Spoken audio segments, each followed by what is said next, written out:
Is freedom a matter of time?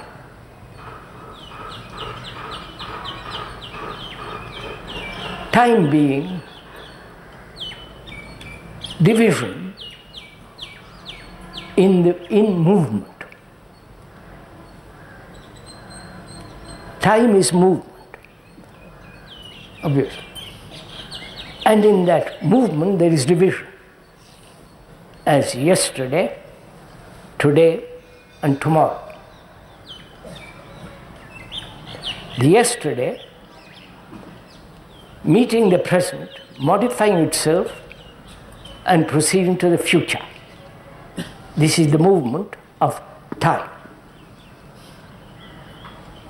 in which there is division.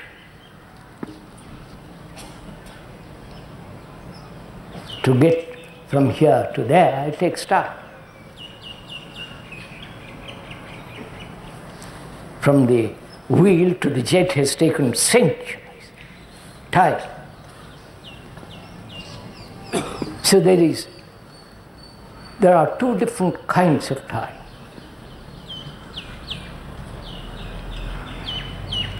The biological time and psychological time.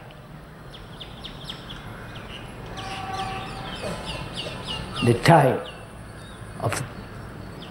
that a child, through adolescence, grows up to a man and so on, that takes time, years.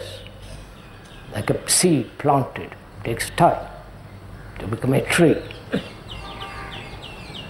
And we are questioning whether there is psychological time at all, that is psychological evolution.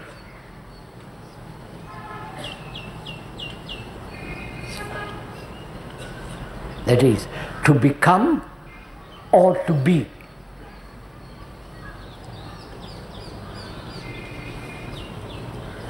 I hope we are communicating with each other. I think this is rather important that we understand this question. That time is really quite extraordinary if you come to think of it.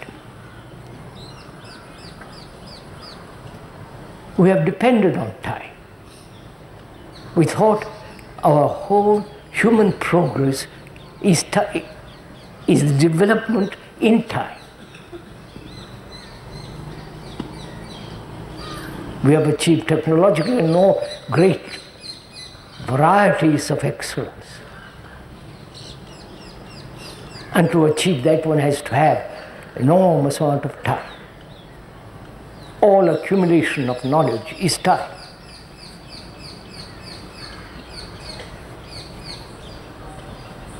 And we are asking whether there is psychological time at all, that is psychological evolution.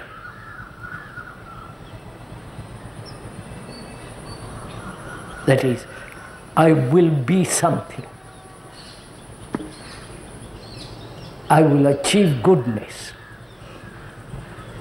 That is, the very word achieve implies time.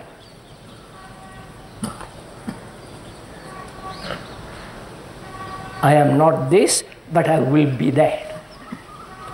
Both in the business world as well as in the spiritual, so-called in the world of the spirit, mind.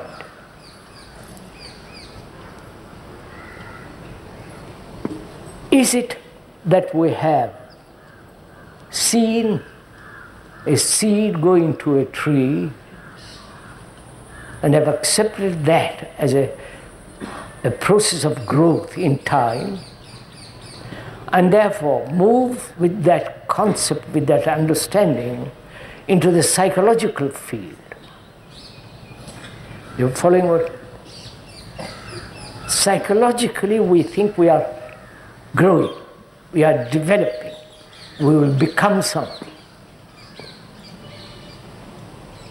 And we are questioning that very concept, very idea, very feeling that we will be. Right? All organizations are based on this, both worldly as well as so-called religious. Give me time, I will achieve enlightenment. Through practice, through systems, through mechanical processes, which you achieve in the world, in the mechanical world, you apply the same attitude, the same approach, or come with the same approach to the psyche. Right?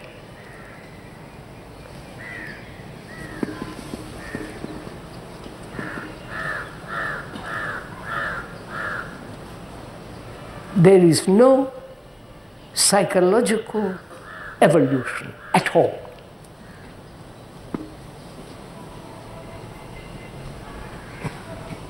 Right? Please don't accept what is being said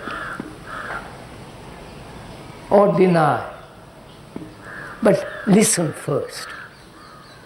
You may have your own opinions, your own conclusions, your own beliefs, your own way of approaching the problem of time.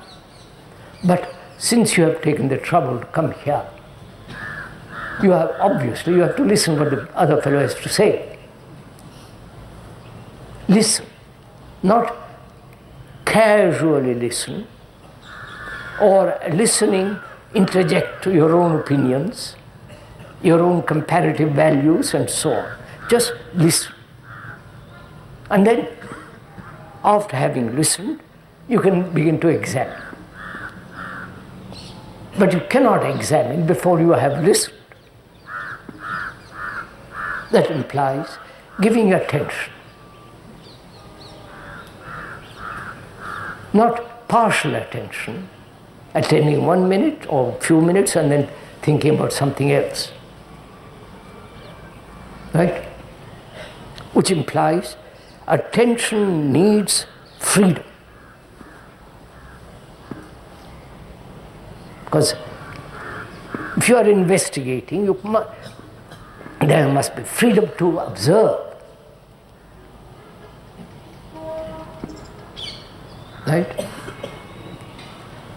We are actually doing this. I hope not what is being said turned into a theory or an idea. But you are actually listening to find out for yourself whether evolution, the gradual growth, psychologically exists or not. And if it's not, then how do we deal with a problem? You understand? With a reaction. With, say, for example, with fear. You follow all this? We must be very clear in this matter.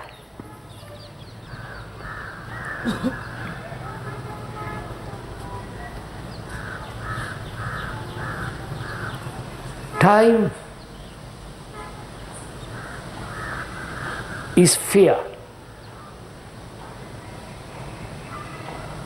Time is pleasure. Time is sorrow.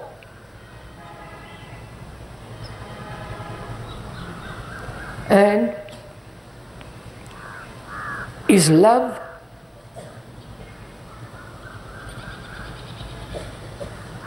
involved in time? You following all this?